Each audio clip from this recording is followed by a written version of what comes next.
ഇടിക്ക് കനത്ത തിരിച്ചടി. കക്ഷികൾക്ക് നിയമോപദേശം നൽകിയതിനെതിരെ അഭിഭാഷകർക്ക് നൽകിയ സമൻസ് സുപ്രീം കോടതി റദ്ദാക്കി. അഭിഭാഷകർക്ക് സമൻസ് അയക്കാൻ പാടില്ലെന്നും കോടതി പറഞ്ഞു. അബ്ദുൾ റഷീദ് ചേരുകയാണ്. റഷീദ്, എന്തൊക്കെയാണ് വിശദാംശം?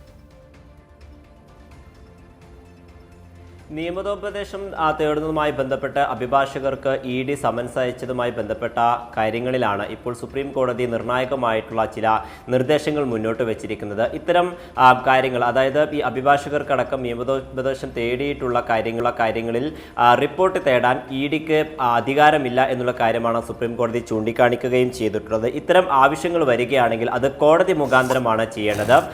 ഇ.ഡി. അടക്കമുള്ള മറ്റു അന്വേഷണ ഏജൻസികൾക്ക് കൂടി ഒരു നിർദ്ദേശം നൽകുകയായിരുന്നു സുപ്രീം കോടതി. എന്തായാലും സുപ്രീം കോടതിയിലേതടക്കം രണ്ട് മുതിർന്ന അഭിഭാഷകർക്ക് ഇത്തരത്തിൽ ഈ കേസുമായി ബന്ധപ്പെട്ട നിയമോപദേശം നൽകിയതിൽ ഇ.ഡി. വിശദാംശങ്ങൾ തേടിയിരുന്നു. ഇക്കാര്യം കോടതിയുടെ മുമ്പാകെ എത്തുകയും ചെയ്തിട്ടുണ്ട്. ഈ ഒരു പശ്ചാത്തലത്തിലാണ് ഇപ്പോൾ ഇത്തരത്തിലുള്ള നിയമോപദേശം തേടുന്നതുമായി ബന്ധപ്പെട്ട വിവരങ്ങൾ തേടാൻ ഇ.ഡിക്ക് അവകാശമില്ല എന്നുള്ള കാര്യം ഇപ്പോൾ സുപ്രീം കോടതി വ്യക്തമാക്കുകയും ചെയ്തിട്ടുള്ളത്. എന്തായാലും ഇ.ഡി. മാത്രമല്ല, മറ്റു CBI അടക്കമുള്ള അന്വേഷണ ഏജൻസികൾക്ക് കൂടിയാണ് ഇത്തരത്തിലൊരു നിർദ്ദേശം സുപ്രീം കോടതി നൽകുകയും ചെയ്തിട്ടുള്ളത്. നേരത്തെ തന്നെ വിവിധ കേസുകളിൽ ഇത്തരത്തിൽ ഇ.ഡിയുടെ ഭാഗത്തു നിന്നും ഈ നിയമോപദേശം തേടിയതുമായി ബന്ധപ്പെട്ടുള്ള ചില വിവരങ്ങൾ തേടുന്നതിനായി അഭിഭാഷകർക്കടക്കം കത്തയക്കുകയും അതോടൊപ്പം അവരെ വിളിച്ച് ചേർക്കുകയും ചെയ്യുന്ന സമീപനം ഉണ്ടായിരുന്നു. ഇത് വലിയ രീതിയിൽ ബാർ കൗൺസിൽ അടക്കം വിമർശനം ഉന്നയിക്കുന്ന സാഹചര്യം ഉണ്ടായിരുന്നു. ഇതിന് പിന്നാലെയാണ് ചില കേസുകൾ സുപ്രീം കോടതിയുടെ മുമ്പാകെ എത്തുകയും ചെയ്തിട്ടുള്ളത്. എന്തായാലും ഇത്തരം നടപടികൾ അനുവദിക്കാനാകില്ല എന്നുള്ള ഒരു വിമർശനം കൂടി സുപ്രീം കോടതി മുന്നോട്ട് വെക്കുകയും ചെയ്തിട്ടുണ്ട്.